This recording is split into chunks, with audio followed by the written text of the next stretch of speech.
राधे राधे, मेरे लड्डू गोपाल चैनल पे आपका स्वागत है। आज हम अपनी इस वीडियो में कथा सुनाएंगे जब सत्यभामा को हुआ था अपने रूप का घमंड।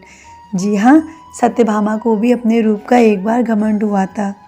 जब श्री कृष्ण भगवान द्वारिका में रानी सत्यभामा के साथ सिंहासन पर विराजमान थे, निकट ही गरुड़ और सुदर्शन चक्र भी बैठे हुए थे। तीनों के चेहरे पर दिव्य तेज झलक रहा था। बातों ही बातों में रानी सत्यभामा ने श्री कृष्ण से पूछा कि हे प्रभु, आपने त्रेता युग में राम के रूप में अवतार लिया था। सीता आपकी पत्नी थी, क्या वे मुझसे भी ज्यादा सुंदर थी? तब श्री कृष्ण भगवान जी समझ गए कि सत्यभामा को अपने रूप का अभिमान हो गया है। तभी गरुड़ ने कहा कि भगवान, क्या दुनिया में मुझसे भी ज्यादा तेज गति से कोई उड़ सकता है? इधर सुदर्शन चक्र से भी नहीं रहा गया और वे भी कह उठे कि भगवान, मैंने बड़े बड़े युद्धों में आपको विजय श्री दिलवाई है, क्या संसार में मुझसे भी कोई शक्तिशाली है? तब भगवान मन ही मन मुस्कुरा रहे थे। वे जान रहे थे कि उनके तीनों भक्तों में अहंकार हो गया है और इनका अहंकार नष्ट करने का समय आ गया है। ऐसा सोच के उन्होंने गरुड़ से कहा कि हे गरुड़, तुम हनुमान के पास जाओ और कहना कि भगवान राम ने माता सीता के साथ उनकी प्रतीक्षा कर रहे हैं। गरुड़ भगवान की आज्ञा लेकर हनुमान को लाने चली गई। इधर श्री कृष्ण ने सत्यभामा से कहा कि हे देवी, आप सीता के रूप में तैयार हो जाएं, और स्वयं द्वारिकाधीश ने राम का रूप धारण कर लिया। मधुसूदन ने सुदर्शन चक्र को आज्ञा देते हुए कहा कि तुम महल के प्रवेश द्वार पर पहरा दो और ध्यान रहे कि मेरी आज्ञा के बिना महल में कोई प्रवेश ना करे। भगवान की आज्ञा पाकर चक्र महल के प्रवेश द्वार पर तैनात हो गए।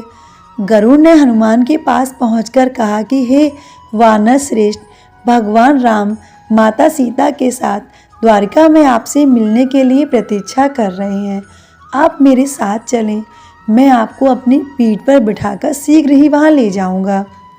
हनुमान ने विनयपूर्वक गरुड़ से कहा, आप चलिए, मैं आता हूँ। गरुड़ ने सोचा, पता नहीं यह बूढ़ा वानर कब पहुँचेगा। खैर, मैं भगवान के पास चलता हूँ। यह सोचकर गरुड़ शीघ्रता से द्वारका की ओर उड़े। पर यह क्या, महल में पहुंचकर गरुड़ देखते हैं कि हनुमान तो उनसे पहले ही महल में प्रभु के सामने बैठे हैं। गरुड़ का सिर लज्जा से झुक गया। तभी श्री राम ने हनुमान से कहा कि पवन पुत्र, तुम बिना आज्ञा के महल में कैसे प्रवेश कर गए? क्या तुम्हें किसी ने प्रवेश द्वार पर रोका नहीं? हनुमान ने हाथ जोड़ते हुए सिर झुकाकर अपने मुंह से सुदर्शन चक्र को निकाल के प्रभु के सामने रख दिया। हनुमान ने कहा कि प्रभु, आपसे मिलने से मुझे इस चक्र ने रोका था, इसलिए इसे मुंह में रख मैं आपसे मिलने आ गया, मुझे क्षमा करें। भगवान मन ही मन मुस्कुराने लगे। हनुमान ने हाथ जोड़ते हुए श्री राम से प्रश्न किया, हे प्रभु, आज आपने माता सीता के स्थान पर किस दासी को इतना सम्मान दे दिया कि वह आपके साथ सिंहासन पर विराजमान है? इतना ही सुनते रानी सत्यभामा का अहंकार भंग हो गया। उन्हें सुंदरता का अहंकार था जो पल भर में चूर हो गया था।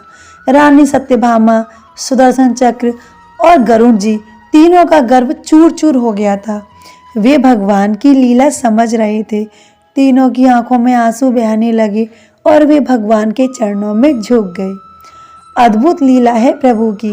अपने भक्तों के अहंकार को अपने भक्त द्वारा ही दूर किया था उन्होंने। दोस्तों, कृष्ण जी भी हमसे यही कहना चाहते हैं, जीवन में कभी भी अहंकार नहीं करना चाहिए। जरूरी नहीं है कि आज जो आपके पास है वह कल भी होगा। अपने अंदर जरा सा भी अगर अहंकार आने लगे तो स्वयं ठाकुर जी हमसे दूर हो जाते हैं। ठाकुर जी को निस्वार्थ भक्तों की ही ज़रूरत है, अहंकारी की नहीं। अगर आपको हमारी वीडियो अच्छी लगी हो, ऐसी धार्मिक कथा और सुनने के लिए हमारे चैनल को सब्सक्राइब करें। राधे राधे, जय श्री कृष्णा।